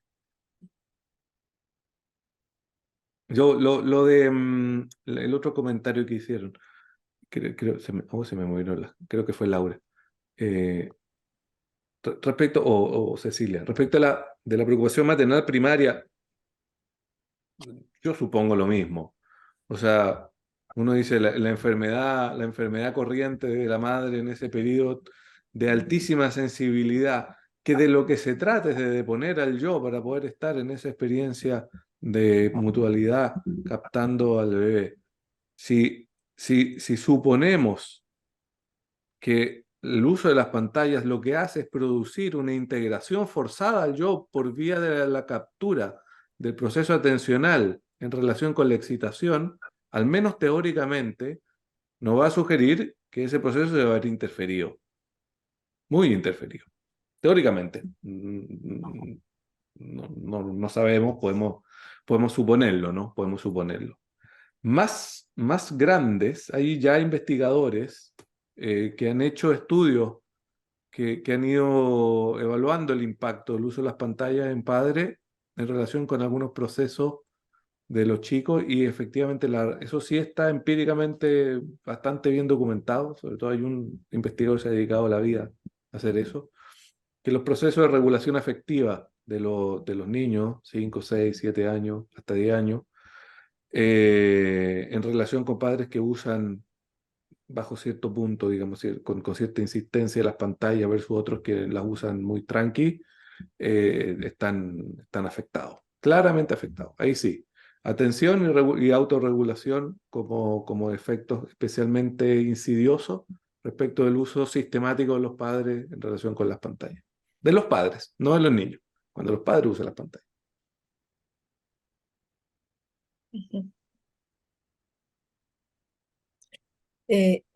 Alicia, sí, desmuteate y ya después. A ver. No, no se te escucha, Alicia. Estás en silencio, Alicia. Desmuteate, quítate, habilita tu micrófono.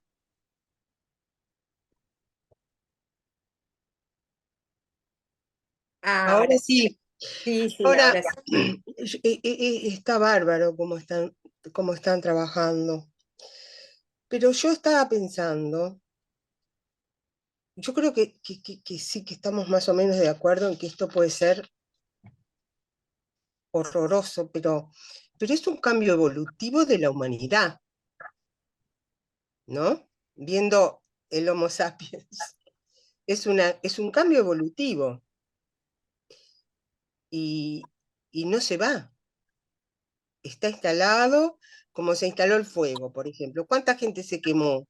Murió quemada.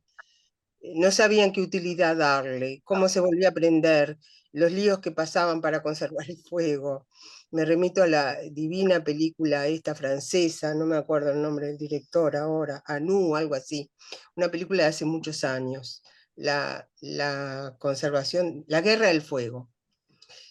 Eso pasó, que la humanidad no sabía cómo procesar lo que descubre. Y acá nos pasa algo parecido. Por momentos no sabemos cómo procesar esto. Por lo menos yo no soy torpe para el uso de estas cosas. Y observo en los niños que me rodean que tienen, cuando vos, Lucio, decías que el nene le agarra el celular a la madre y lo tira, yo no sé, pero yo veo nenes que se lo agarran para sí, como quien se lo traga el celular, y no se Sí, lo sí, sí, vuelven sí. a dar a la madre, y quieren tener un celular bajo cualquier cosa. Y tienen Después sí, yo estoy hablando antes. claro, bueno, puede ser, sí, que le dé un manotazo, pero en cuanto puede motrizmente agarrarse, lo queda. No, ahí ya quedó, claro. Sí, sí, sí, estoy de acuerdo. No, yo estaba hablando Y ya antes, quedó, donde todavía hay esperanza. humano soy, es humano. ¿Y qué hacemos? Esto es un cambio evolutivo, no podemos volver atrás. Y sí, como hubo tantos cambios evolutivos que desorganizaban y después se iban procesando y yo qué sé. Claro, Capaz que el pero psicoanálisis tiene Yo que lo cambiar las pienso, teorías también. yo más que el fuego, Alicia, lo pienso como el automóvil, sí. También, La frontera, nos dio más velocidad, nos permitió llegar a lugares que no también, podíamos llegar y tenemos la pelota con la contaminación y una serie de cuestiones, estamos también, transformando y también matamos gente y tuvimos que hacer cinturones sí, mm. estoy de acuerdo con eso. Yo estoy a de mí acuerdo, lo, porque sí. también puede servir a cosas muy interesantes la tecnología. En ningún caso yo soy un antitecnológico, los que me conocen saben, pero me parece que hay que pensarlo porque se acompaña también de nuevos malestares. Y de nuevas virtudes. Sí, sí, Las dos sí, cosas. también, también, también. Nunca tantas veces fue necesaria la paradoja. Es súper necesaria la paradoja. Esto es bueno y es malo al mismo tiempo. Lo tenemos que aceptar así. Y el psicoanálisis o las psicoterapias en general tienen que también reformular sus teorías, porque no son verdades absolutas las teorías psicoanalíticas. Y a lo mejor se reformulan. Y a lo mejor se logra un vínculo con esos objetos, como también se puede lograr un vínculo con una muñeca. Y la muñeca no existe como ser viviente. ¿Y qué vínculos se pueden lograr con los muñecos? O con la lectura, por ejemplo. Las personas que somos lectores. Laura quiere hablar, ¿no? Sí, Laura. Cristóbal, No, Cristóbal eso, quiere hablar desde hoy, levantó la solo Sí, manito. una cosa sí, cortita. Cristóbal, hace igual. tiempo, hace rato que quiere Hace hablar. rato Cristóbal quiere, Ya está, quiere hablar. Sí, está termino. con la Digo mano que lo levantada. mismo puede ocurrir en el vínculo con el libro. El libro es un objeto. Y sin embargo uno lo siente absolutamente propio. Termino acá. Y Gracias, vivo. Alicia. Cristóbal, te escuchamos. Laura. Hola, aquí los saludo desde Santiago de Chile. Me formo en ICHPA, conozco a Lucio hace muchísimo tiempo y coincido con una colega que decía, de alguna manera lo adelantado que es Lucio, y recordaba la primera vez que me acerqué a pedirle ayuda porque tenía que atender a una paciente que se había ido a vivir fuera de Chile y ya hace una década atrás Lucio me ayudó a ocupar Skype y pude ocupar eso y gracias a eso también después con la pandemia ya había tenido algún manejo previo. Entonces, yo me pregunto si Lucio hace más de una década estaba hablando acerca de la psicoterapia online y el psicoanálisis y lo online, el hecho que hoy esté hablando de esto, por lo adelantado y por el ojo que tiene, nos vamos a estar viendo prontamente a un, a que este tema se va a masificar, o sea, va a inundar, nos vamos a ver inmersos en la clínica con esto de una manera mucho más potente de lo que en este momento estamos pudiendo ver y pensar. Y que se hace difícil imaginarlo porque tampoco nunca nos imaginamos que íbamos a estar encerrados más de un año, 2 años y que íbamos a estar haciendo psicoterapia online, tampoco nos imaginábamos. Entonces, bueno estar pensando estas cosas desde ahora y que Lucio trae, además de la experiencia, los conceptos. Entonces, también lo de la alteridad sintética que me parecía fantástico, el oximorón, y sobre Alexa, de cómo de repente yo de repente me dan ganas de conversar con Alexa y le hago preguntas y me dan ganas de que sea ese trato como una persona, ¿no? Ahí entiendo esa alteridad sintética que cuando uno ya le empieza a preguntar cosas a Alexa, es una cosa media rara, porque uno le está haciendo preguntas a una máquina que sabe que es una máquina, pero que habla como un ser humano. Entonces hay una cosa media intermedia ahí y que, y que también ahora en el Congreso Flapsit del fin de semana estuvo, de alguna manera, bueno, ¿qué pasa con el psicoanálisis y cuándo de repente va a salir un psicoanalista virtual? Algo así, ¿no? También es algo que está ahí como a la mano para los intentos para hacer psicoanalistas virtuales, me imagino que ya empezaron hace tiempo y van a seguir tratando. Hay gente que debe estar pensando cómo armar psicoanalistas virtuales y no nos tenemos que sorprender a que de repente empiecen a salir, ¿no? Y por último, quería decir a propósito de los videojuegos, yo atiendo solo a adolescentes, adultos, no atiendo a niños y adolescentes más bien ya de enseñanza media, de 15 años para arriba.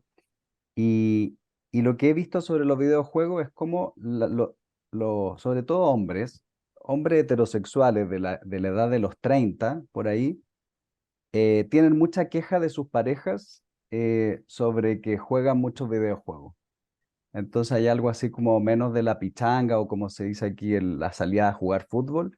Y las reuniones con amigos son a encerrarse un par de horas a jugar videojuegos y empieza a generar celos de, bueno, esos encuentros que antes eran presenciales con amigos, quizás una jugada de pelota. eh, Ahora es esto del videojuego y hay harta discusión de pareja, como, hoy te quedas pegado en el juego y por qué no, ese tiempo no me lo dedicas a mí. Y por ahí se van generando algunas dificultades de pareja también.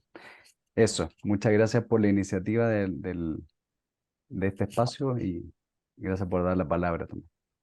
Gracias, Cristóbal. Laura, tenés la palabra. ¿Querías hablar?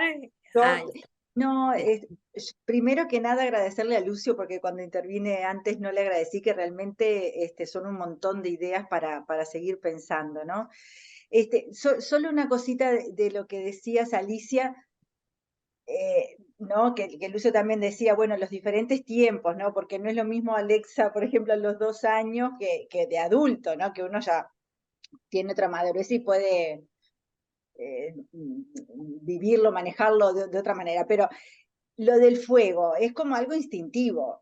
Cuando decías, tú hablabas eso, bueno, está el instinto de quemarte y correrte del fuego, y hoy sigue ese mismo instinto quemarte, ¿no? Y salir del fuego. Lo que yo me cuestionaba esto de la enfermedad materna primaria, que está esta cosa también pulsional, instintiva, y eso es lo que se está alterando. Esto es lo que a mí me sorprende muchísimo, porque después, lo que viene después, negociar o no negociar, como decía Cecilia, ¿no? La omnipotencia, su majestad el bebé, ¿no? Como decías tú, en su narcisismo, ¿no? También afecta, pero esa cosa tan primaria y de la naturaleza humana se está afectando. A mí eso es lo que me sorprende impresionante, ¿no? Porque después, bueno, los efectos que eso va teniendo en la subjetividad, en la construcción de su subjetividad, las patologías que generan, pero eso tan primario, parte de la naturaleza, es lo que sorprende, a mí me sorprende muchísimo. era eso. Gracias, Laura. También, a ver, me parece que hay algo que es interesante pensar y me generó volcarlo.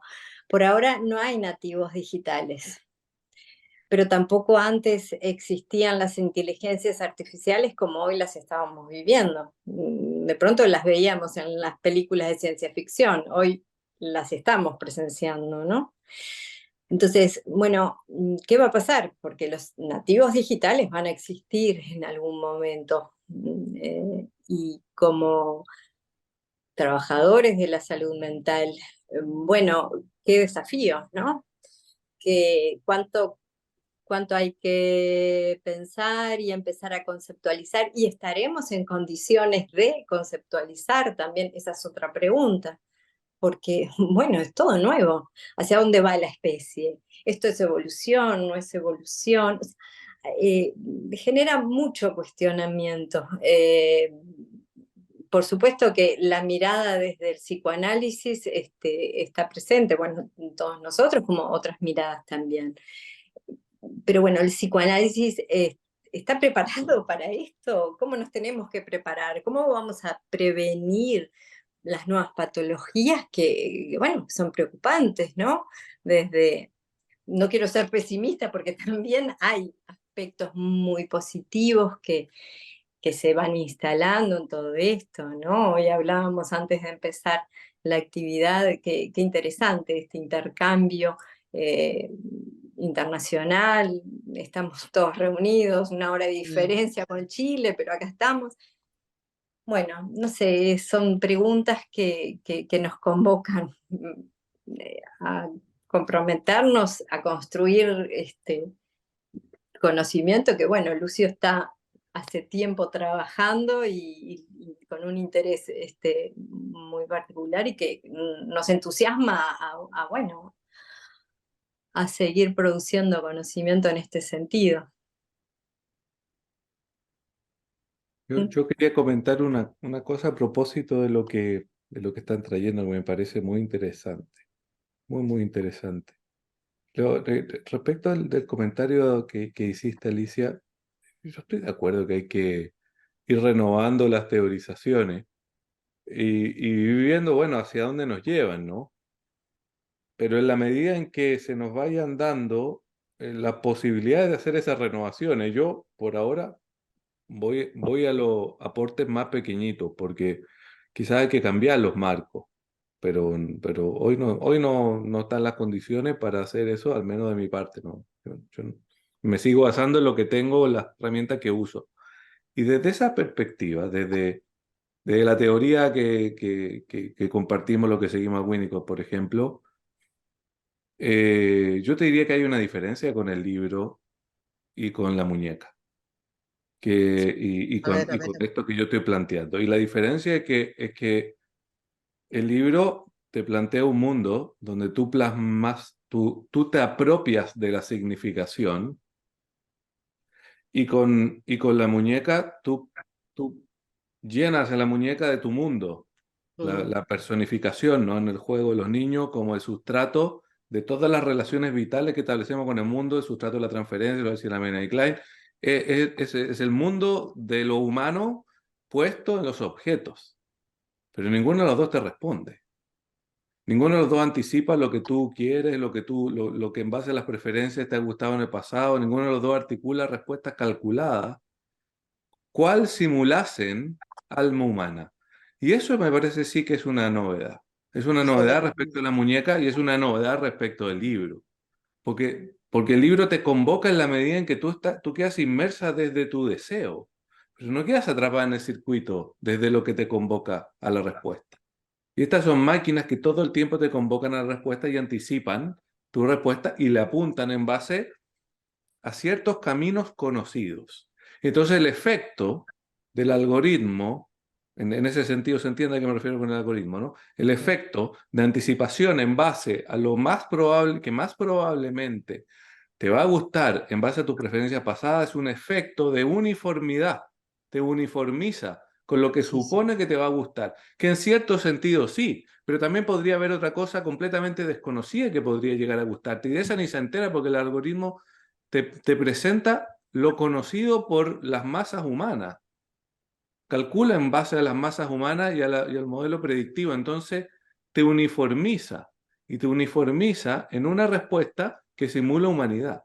Entonces, ese enclave es sumamente delicado, porque en cierto sentido uno dice, bueno, ¿cuáles son las potencialidades? Fantástico, a mí me encanta porque me encanta ver películas y me encanta escuchar música, me encanta que me diga Spotify, en base a tus preferencias podría escuchar a este tipo. Tipo no lo había escuchado, fantástico. Me abrió un mundo de músicos que no conocía en esa línea. No sé, ya como que me gustan ciertos estilos y me muevo en eso y me siento cómodo y ya está. Entonces, me abre un montón de sujetos que no hubiera conocido, sino. Pero el mismo algoritmo también me pudiera saturar de sujetos conocidos y me quedo absolutamente bloqueado de conocer lo desconocido. Y poco a poco, entonces, me voy plagando de lo mismo. De yo con mi mismidad, yo con los mismos de mi... Me hago tribu con otros y eso tiene un efecto. Mientras sea ocupado como una herramienta, no pasa nada. Pero cuando esa herramienta se mezcla con una simulación de alteridad, sí me parece que empezamos a captar riesgos que nos pueden llevar a malestares específicos. Entonces, yo estoy de acuerdo contigo, dice que tiene potencialidades y riesgos. Pero nuestro discurso siempre ha sido un discurso de resistencia en el sentido de que vamos ahí donde duele, vamos ahí donde molesta, donde tenemos que pensar lo que en general el colectivo se queda como un malestar nada más o como una cosa que la dejan para el lado. Nosotros vemos ahí que hay algo donde el sujeto se está manifestando y un poco desde ahí el énfasis que yo he querido darle a este problema. Porque me parece que uno de los efectos es que nos opaca la vivacidad. Quizás estoy siendo a lo único muy vitalista en esto, pero creo que nos opaca en términos del impulso hacia lo espontáneo, lo responsivo y lo novedoso. Ese relacionamiento se nos ve opacado por este tipo de relaciones y se instalan como pauta. Si son herramientas, ahí va, bien, digamos, pueden servirnos bien. Pero cuando son pautas de relacionamiento con la realidad, creo que opacan lo novedoso de lo humano. En ese sentido, no sé si me explico. Sí. Ahora, Sí. es una hipótesis, por supuesto, ¿no? Es una hipótesis. Y no queda lugar para el gesto espontáneo. No queda No lugar No, para el sé, gesto, capaz. no Para el sé, gesto, no liso y sé. llano. ¿No? Cuando Cristina, agarran el Yo pensaba en el celular y te lo movimiento. sacan, te sacan el celular, no te lo devuelven los chiquines chicos. Y empiezan a jugar que hablan. Cristina, te escuchamos, que levantaste la mano. Que veo ahí. Ah, ¿Cómo? Bueno, es un tema tan amplio y tan movilizador que uno queda un poco abrumado después de escuchar esto que es tan interesante y es tan, y nos, nos hace mirar el futuro, ¿no? Y cómo será ese futuro, ¿no? En realidad, sobre todo a las personas como yo, que ya pasamos muchos años, en que tuvimos la oportunidad de ver desde el teléfono con manijita y la cabina Bueno, telefónica para poder pedir la llamada 4 horas, 5 horas, si queríamos hablar con Buenos Aires, hasta el celular que tiene la inmediatez de esperar que el otro conteste al segundo.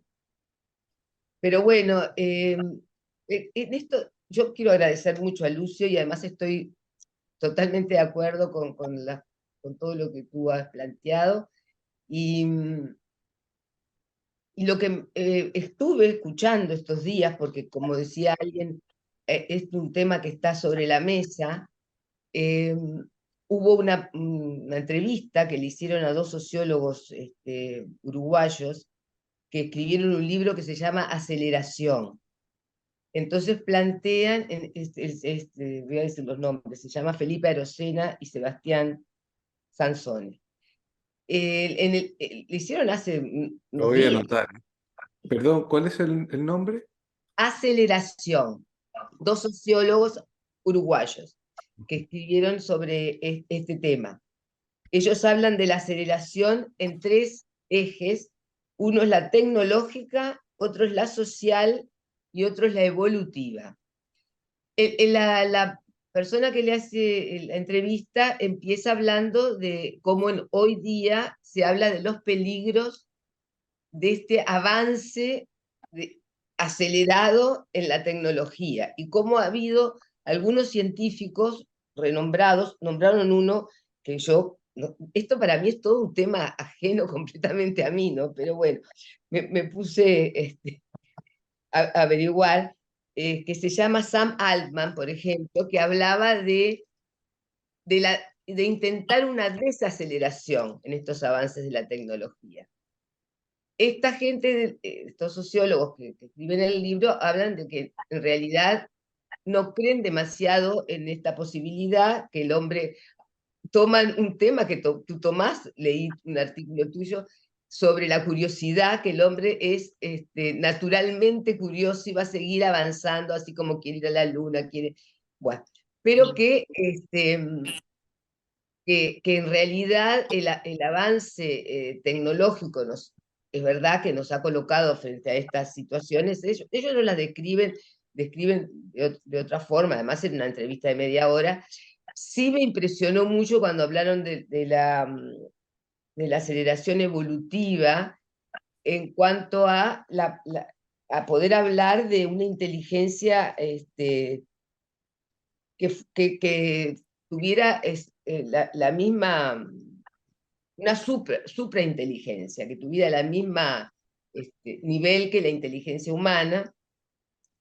Y bueno, pensando en todo esto, uno dice, bueno, hay realmente cambios culturales que un poco también siguiendo a Alicia, no va a ser posible detener, ¿no? Quizás sigan. Ahora, si el ser humano se deshumaniza, deja de haber humanos. Eso lo escuché también en una entrevista de Harari, no sé cómo se dice, donde habla de que el cerebro humano llegó a su máxima evolución y que los próximos pasos quizás sean así, los androides, los seres que ya no son humanos. Entonces es otro mundo, en el cual no existirá el psicoanálisis, supongo, porque estará todo muy súper ordenado, digamos, a través de ordenadores. Pero lo que sí pensaba, y comentaba en este grupo que reunimos y hablamos muchísimo, sin llegar mucho a ningún lado, haciendo solo preguntas, es si en estos cambios culturales no se pierde justamente algunos de estos aspectos, como decía recién también Laura, que le impresionaba tanto, porque de esa cuestión que te lleva naturalmente a tomar al bebé en brazos y mirarlo, y jugar con él, y cantarle una canción, si no se irá, en estos cambios culturales, si no hay algo muy esencial del ser humano que se va perdiendo y que lleva a que algunas personas necesiten este tipo de alteridad digital. Entonces yo me pregunto qué es primero, lo cual no tiene respuesta, el huevo o la gallina, porque si lo patológico viene de antes, porque no toda la gente, no todos los adolescentes se meten solo en los juegos, juegan, pero juegan un rato y les gusta mucho más jugar en grupo, como dijo acá un compañero chileno, jugar en grupo. A veces se reúnen en una casa, cada uno juega con su computadora, pero al mismo tiempo toman cerveza, conversan y hacen un juego conjunto, ¿no? Y hay chiquilines que juegan un rato, pero después largan el teléfono y se van a jugar al fútbol. Y y el que está en las redes mirando esa imagen del otro, el alter, no sé cuánto, en realidad también se está mirando a sí mismo y mirando un yo ideal al cual quisiera alcanzar y que no puede, que está muy vinculado con esas fallas primarias que de repente han generado tantas personalidades con dificultades muy importantes y con vacíos muy grandes, ¿no? Entonces es verdad que hay cambios culturales, pero también es verdad que esos cambios culturales, bueno, nos tendremos que detener a pensar cómo revertirlos y dónde están esas fallas que quizás generen adolescentes o púberes que necesitan tanto estos juegos o tantos la mirada a través de las redes sociales y de las pantallas, tan preocupados si le contestaron o no le contestaron. Cuando algún paciente me ha pasado, ¿no? Algunas mujeres en este caso, pero así, enojadísimas porque alguien no contestó o no le... Y yo igual que este compañero le decía, pero a lo mejor no tuvo tiempo, ¿no? O no, Se le o no acabó lo la batería. entendió, o estaba en Claro. otra cosa. No, yo sé yo sé lo que quiere decir, que no me conteste o que conteste, sí, estoy a las 5. Sí, estoy a las 5. Porque si no me hubiera contestado tal... Y eso son fallas que no tienen que ver con el WhatsApp, que la verdad que es bien útil. Yo lo adopté, porque me parece fantástico poder avisarle a alguien, no voy, no me esperes. Ahora, claro, si el otro va a escuchar que digo, no voy, no me esperes, porque se me cruzó tal cosa, tengo médico, va a pensar que es porque lo borré de la lista de mis amigos, y bueno, ¿no? Es otro problema. Bueno, dejo por acá. Bueno. Qué lío. Qué lío, ay, escucho por ahí. La verdad es que es muy interesante toda la exposición que hiciste, Lucio. Yo me quedo pensando mucho, y bueno, y ya estamos en una hora más que pasados, pero me quedo pensando mucho en esto que vos planteás de que finalmente a mí lo que me queda como rondando es, bueno, cómo seguiremos de aquí en más, y cómo serán estos procesos de subjetivación, porque necesitamos de un otro que sea vivo, responsivo, y que no sea una simulación, ¿no? Para ser nosotros sujetos. Entonces, eso me quedo como pensando mucho, ¿no? Que, cómo seguiremos y cómo nosotros podremos seguir, bueno, pensando y conceptualizando a partir de este mundo que es que para bien y para mal es ¿no? Y bueno, por ahí. Sí, Me impactó yo mucho quería nada más comentar que yo te encuentro razón, Cristina, en el problema del huevo y la gallina, Mm, y es para pensarlo, ¿no? O sea, porque además los padres y madres que están siendo padres y madres hoy, que están en las preocupaciones maternales primarias o en las infancias tempranísimas hoy, todavía están en el filo, pero los que van a venir en la próxima década ya van a ser padres y madres o cuidadores primarios que van a tener preocupaciones maternales primarias y crianza tempranísima, en infancia tempranísima, habiendo estado en una pauta de uso y de vinculaciones con lo virtual digital mucho más insidiosa que la que todos nosotros tenemos, la claro, mayoría, ¿no? claro. Entonces, claro, que de eso nos puede después dejar proclives a reproducir eso o hacer de esa, de lo que suponemos teóricamente como una interferencia, ¿no? Sí. Porque sería una interferencia la preocupación maternal primaria. Si somos vitalistas, es una interferencia. La máquina no tiene de otra. Si nos cambiamos de posición, puede haber. Hay posiciones filosóficas que plantean los cyborg o la interacción con las tecnologías como una fuente de subjetivación distinta. Pero si uno es vitalista, al menos a lo Winnicott, esto es una interferencia en ese punto. Después puede ser un crecimiento, pero en los términos de la institución de los procesos más básicos que involucran el cuerpo, es una interferencia.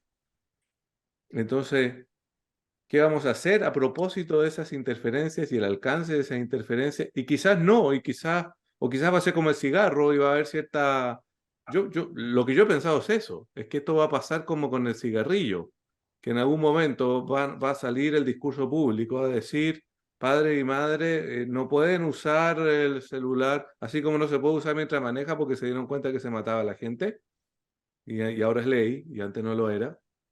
En algún momento quizás va a salir algo así como, mire, si usted fuma en el embarazo, le causa daños al bebé, va a salir en el discurso de los pediatras, del cuerpo médico.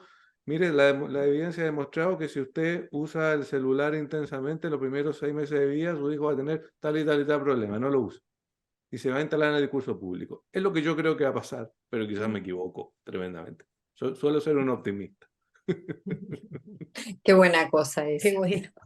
Bueno, la verdad que estamos encantados desde Comisión Científica porque se ha dado una actividad maravillosa. Y te agradecemos enormemente, Lucio. Hay, por supuesto, entusiasmo por seguir con esta continuidad que empezó el año pasado. Bueno, ya conversaremos si estás dispuesto el año que viene. Para nosotros sería un placer. Ni que hablar que la participación en esta oportunidad del espacio Winnicott es pues enriquecedora aún más. Así que bueno, ojalá que sea hasta la próxima y que podamos el año que viene con alguna otra propuesta interesante, porque realmente son temas que es muy necesario seguir pensando y ver cómo manejarnos, qué conocimiento se va a seguir produciendo para sostener lo humano desde el lugar que podemos. Bueno, muchas gracias a todos.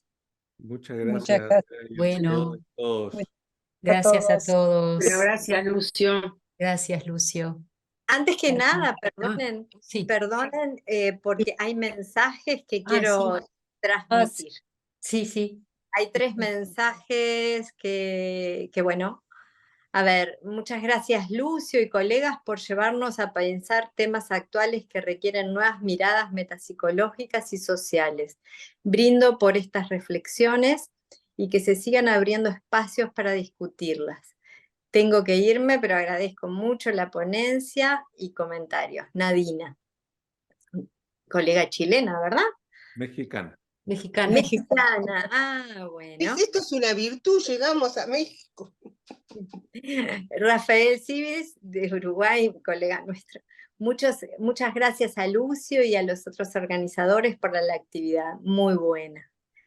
Gema Álvarez, muchas gracias por el espacio. Cristóbal Carvajal, muchas gracias. Bueno, estos fueron los mensajes que hubieron. No, Lucio, gracias. un abrazo fuerte y bueno, Otro. Muchas estaremos en gracias. contacto.